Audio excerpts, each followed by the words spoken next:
Welcome to the new Strategic Selling, an audio program based on the recently revised and updated version of our best-selling sales program, Strategic Selling. I'm Diane Sanchez, President and CEO of Miller Heiman, a global sales consulting company that has been teaching the principles of strategic selling to corporate leaders since 1978. I'll be talking on this program with Steve Heiman, co-founder and current chairman of Miller Heiman. Steve, in the past 20 years since this company was founded, the business community has experienced tremendous changes in almost every field of operations. Everyone I know in business is looking at intense global competition, rampant downsizing, and a technology curve that seems to be going through the roof. Yet strategic selling has weathered these challenges very well, and according to what our clients tell us, the strategic selling process in the midst of all this madness has enabled their companies to remain both focused and flexible and to continue to reap the benefits of a process-oriented sales approach. So let's start with a question that I know has occurred to a lot of our clients. It obviously wasn't broke. Why did we fix it? Well, I don't think we fixed it because it has worked so well for so long, and we've been continuously updating the program from its inception. But I think this time what we've done is to really enhance the program.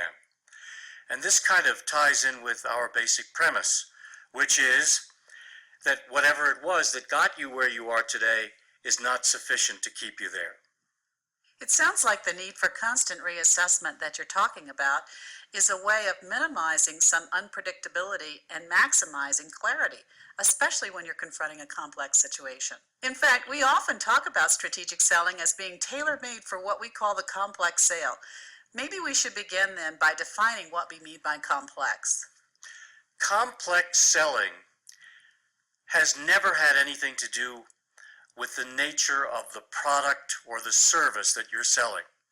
The product may be very simple. It might be as simple as a soft drink, like Coca-Cola, one of our clients, or as complex as a communication satellite, which is manufactured also by one of our clients. That's not relevant. What's relevant is the complexity or difficulty that's involved in actually making the sale. It is all of the issues and all of the people that you're attempting to work with and through in order to make the sale happen. So you don't necessarily need a complex product, just a complex situation with a lot of people. A lot of people, a lot of issues, maybe many geographic areas with people involved in all or some of those areas. Those kinds of issues create complexity.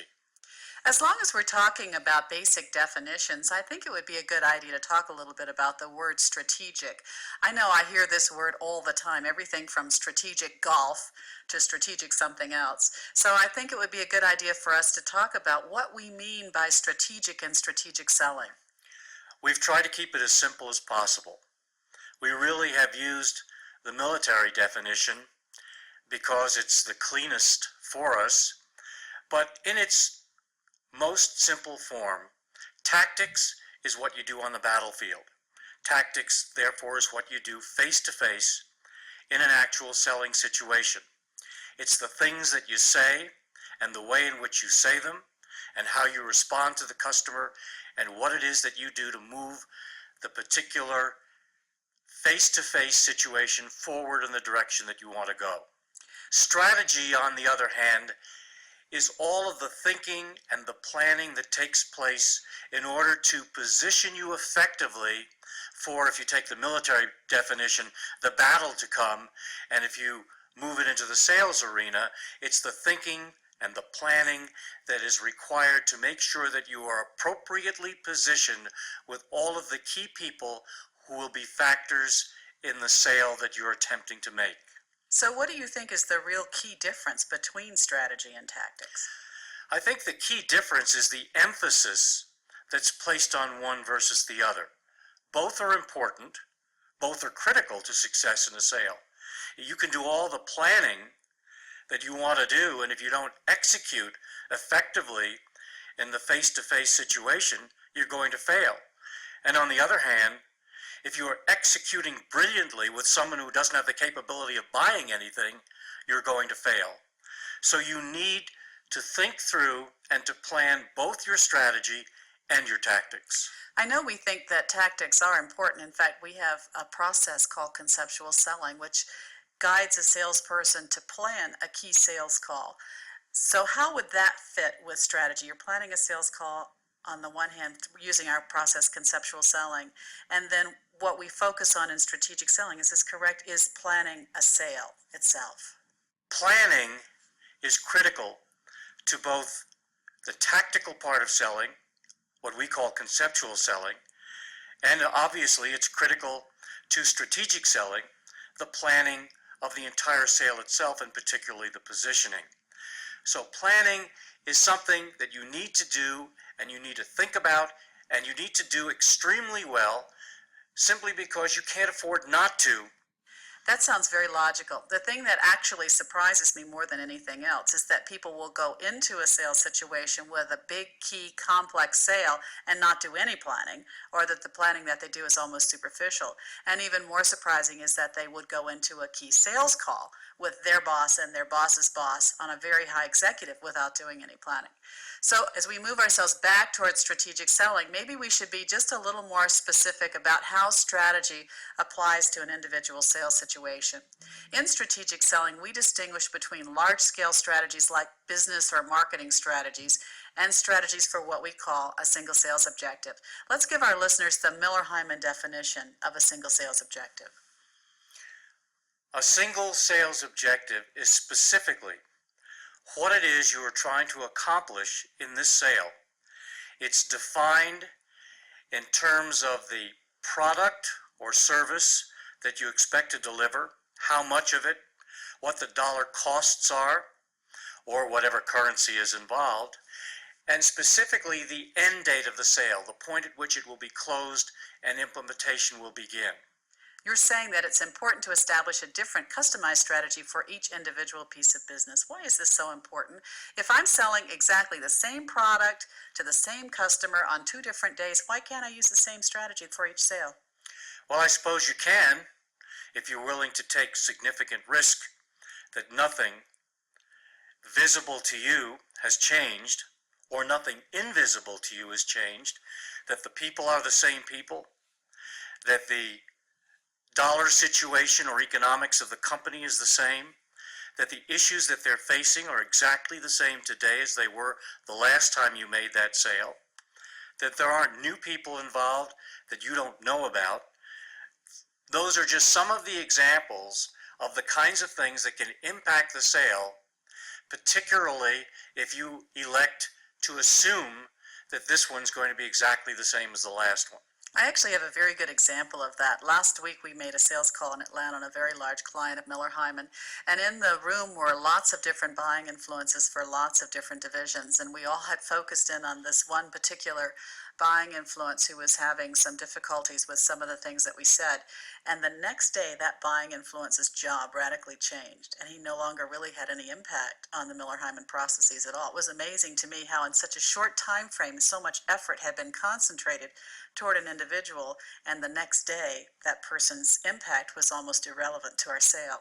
It's also possible, and I have seen many instances where exactly the opposite has taken place, that somebody new comes onto the scene that you paid no attention to because you weren't aware of that person, someone who needs to be caught up and needs to feel involved and is going to have significant influence on the sale, and that person pops up out of nowhere in the middle or towards the end of your sales cycle, and in effect you almost have to begin again.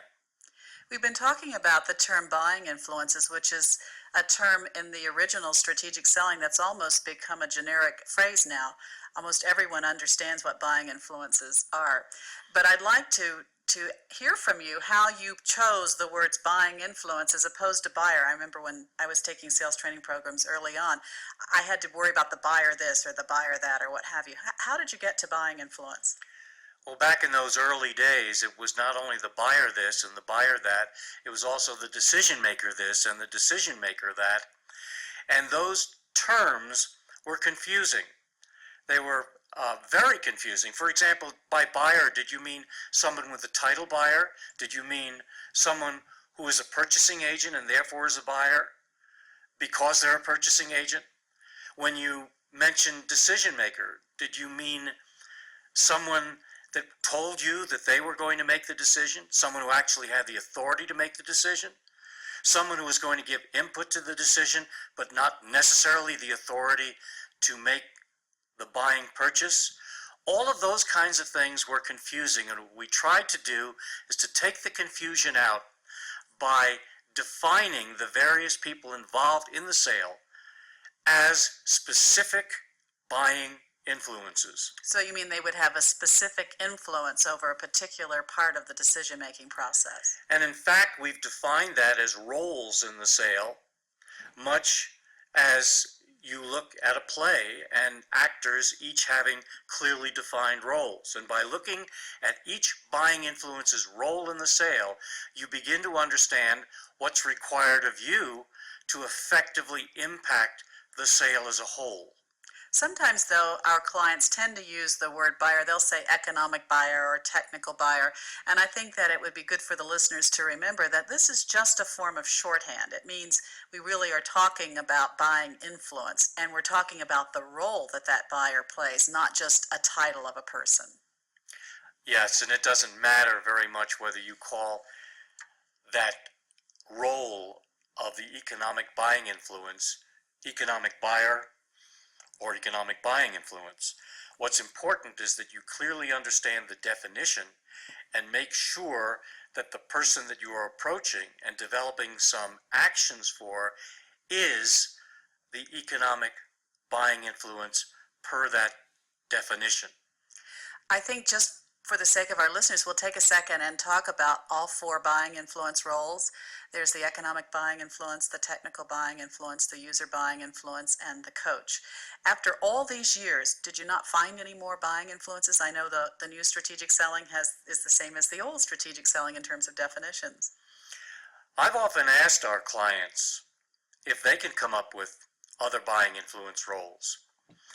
And you know, the answer is you probably can, but I'm not sure by doing it you've simplified and made the process more workable, or you've made it more confusing.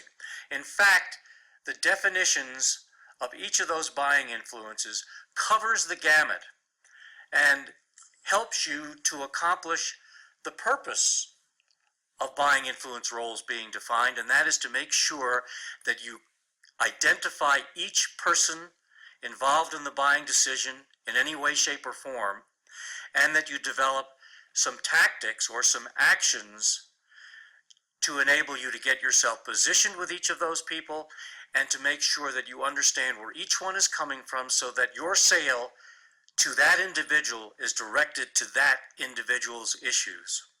So if we take a second to define the first of the four buying influences, the economic buying influence, the way we've defined it is that it is the person who has the final approval for the order. But if everybody has influence, how does this one person have final approval? Ultimately, in every sale, someone has the authority to make the commitment and to spend the money. That individual is not always visible to you, and it's not always the person that you're told has that authority. But ultimately, someone has that final